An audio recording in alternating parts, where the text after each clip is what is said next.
In this video, we're going to analyze the welfare effects of a tax. And what that means is basically how the tax is going to affect the total surplus within the system. So we'll start here with a market that is initially in equilibrium, and now we'll introduce a tax. And I'm going to analyze the tax by using the tax wedge. So let's put in a tax, let's say, of $2. And remember, the height of this vertical line, or what we call the tax wedge, is equal to the $2 tax. Now, given that wedge, the price that the consumer is going to pay with the tax would be PC, so it's going to be more than what they would have paid without. And the price that the seller receives is the difference between what the consumer pays less the tax. So here's the price that the seller will actually receive. Now, to analyze the impact of the tax, let's label each of these areas. And I'm just going to label this A, B, C, D, E, and F. And over here, what we're going to do is build a table. And in this table, we're going to look at the value of consumer surplus, the value of producer surplus, and the amount of surplus that goes to the government. So we have a third party involved now, because when you introduce a tax, you're going to get a portion of the tax that's going to be transferred away from the consumers and the producers to the government. So whenever we talk about total surplus, we have to account for the government. Now in this table, we're going to look at what the surpluses would be in a competitive equilibrium.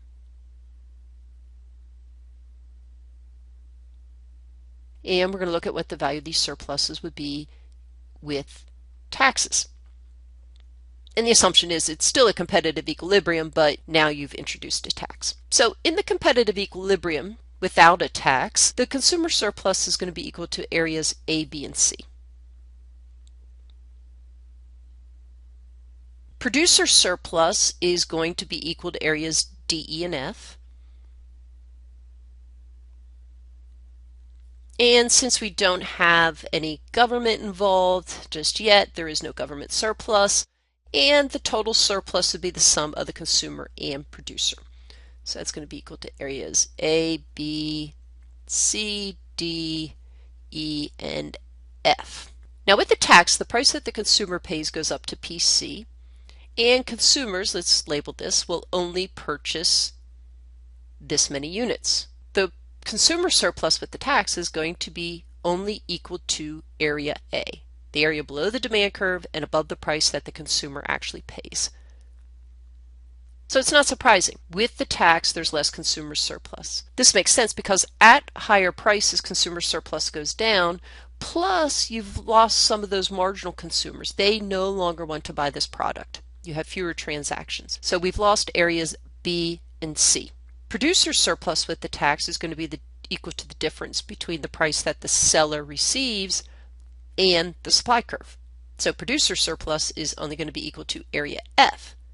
It's not surprising that the producer surplus has fallen because at lower prices, producers are going to receive less surplus. Plus, when you have fewer transactions, area E represents the surplus lost by those sellers who were driven out of the market. So producer surplus and consumer surplus is areas A and F. But you do have a gain to the government. The government collects a tax, and that tax is equal to the difference between PC and PS. So in our example, it's this $2 tax. The government collects a tax on all the transactions that occur in this market. So the government surplus is going to be areas B and D. And it's pretty easy to see where that surplus came from. B got transferred from the consumers to the government, and D was transferred from the producers to the government. However, when you add it all up, we have areas A plus B plus D plus F. When you add it all up, you can see that there is less total surplus with the tax than there was when there was no tax. In fact, if you compare the two areas of total surplus, you see that we've lost areas C and E when we impose the tax. So the fact that total surplus decreased by areas C and E means that we have what we call in economics a dead weight loss. I'll write it out here. It's called a dead weight loss.